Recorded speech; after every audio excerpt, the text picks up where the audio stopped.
हमारे मुतालबात ये है कि हमें जो है क्वालिफिकेशन के मुताबिक हमें जॉब दी जाए, ठीक है। और अरसा दराज से हमारे ये मुतालबात जो है वो नहीं माने जा रहे, हमें चकमे पे चकमे दिए जा रहे हैं और 2 दिनों से हमारे इनके साथ मुज़ाकरात चल रहे हैं लेकिन मामला नहीं तय पा रहे।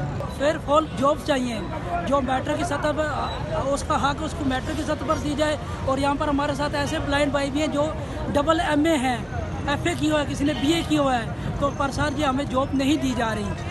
मतलबात तो हमारे बहुत से ज़्यादा है, पर फोर जो है ना हमें जॉब दी जाए। जॉब के अलावा हम यहाँ से जाने वाले नहीं हैं जब तक हमें ये गवर्नमेंट अपॉइंटमेंट लेटर नहीं जारी करती और हम यहीं पर होंगे।